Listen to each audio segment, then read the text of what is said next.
funny.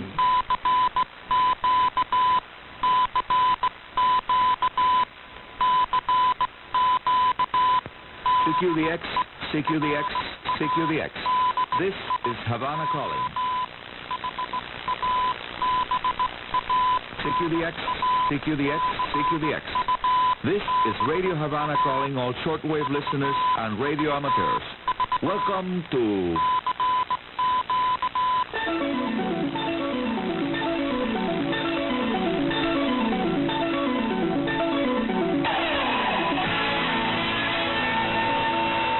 DXers Unlimited, Radio Havana's weekly feature dedicated to the fascinating world of radio communications. Hola, mis amigos radioaficionados all around the world. You are most welcome to this edition of DXers Unlimited, now celebrating more than 30 years on the air, helping always to promote this wonderful hobby that you and I enjoy so much, radio. Well, you can enjoy radio by spending a nice vacation at a remote island, operating your own low-power amateur radio station via satellite, using the sun as your power source, or maybe you are now getting ready to solder the last parts to the circuit board that will soon be connected to its power supply, antenna, and loudspeaker, ready to bring in the magical moment, the absolutely magical moment, the first station heard on a homebrew radio, first time receiving. Pues amigos, there are more than 93 different ways that you and I can make this use of our first time and enjoy the radio hobby in full. Here's now item 1 of today's program.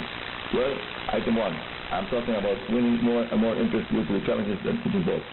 I'm talking about operating your own amateur radio station using a low-power transmitter never to exceed 5 watts when operating on CW Morse code radio telegraphy, or using one of the really amazing digital communication modes like SPH and FTK.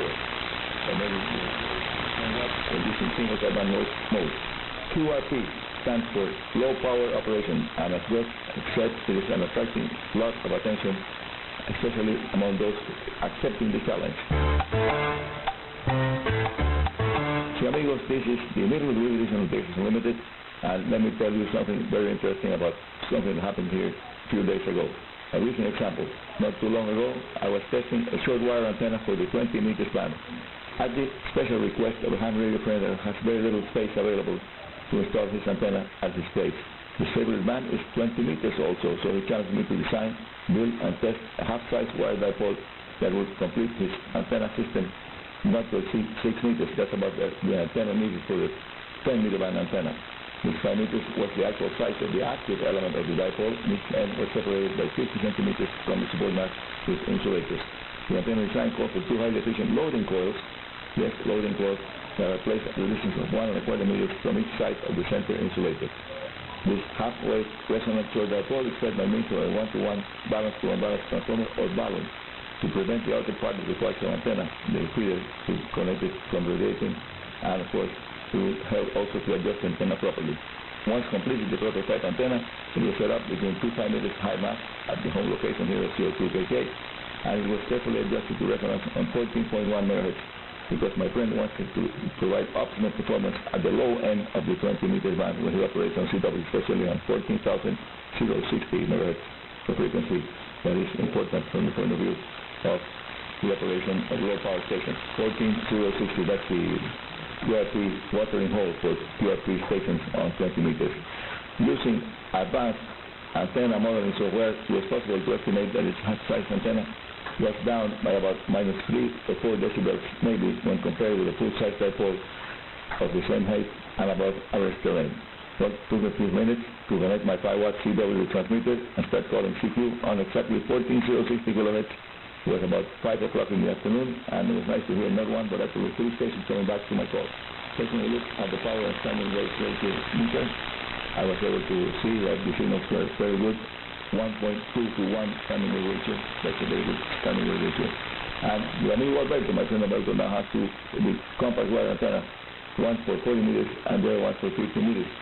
The new one that I built for him that was 1920. We soon found out that by switching the controls of his final wave antenna tuner, which is a very good design, it was possible to make the new 6 meters overall length antenna to operate on 15, 12, and 10 meters, and also for 40 meters, so it was designed for.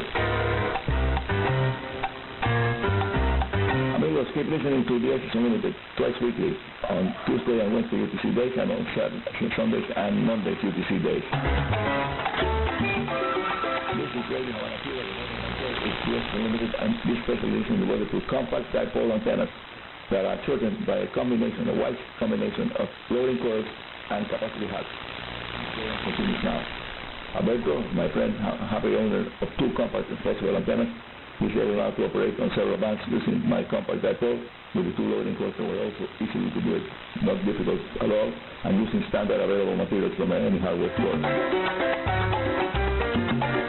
The amigo Alberto, my friend, is also very pleased with the 26 megaband compact antenna. This also has proven to be very efficient. The antenna shows that by using high Q factor loading coils, if you want to design, especially to achieve good efficiency, with the antenna behaving just at minus 3 to 4 dB below the radiation efficiency of full-size half-wave dipoles.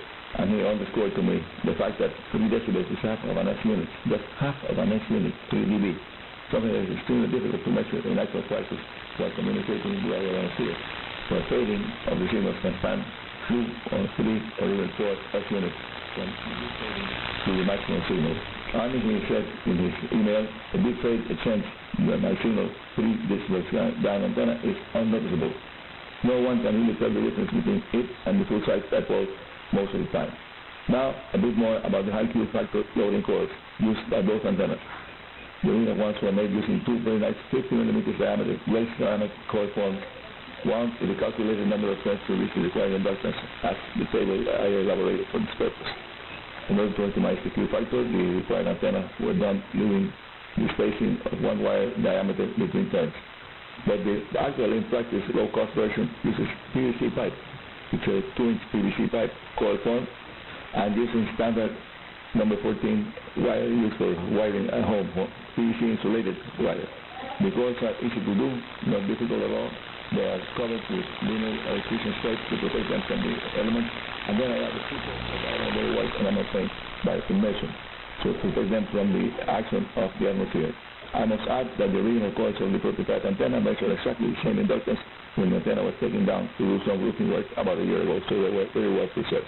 Amigos, this is DXers Unlimited. I hope that you enjoy the show. Send your signal reports and comments to info-rhc. Say again, info-rhc@enet.cu or via email to Arnie Coro, Radio Havana Cuba, Havana Cuba.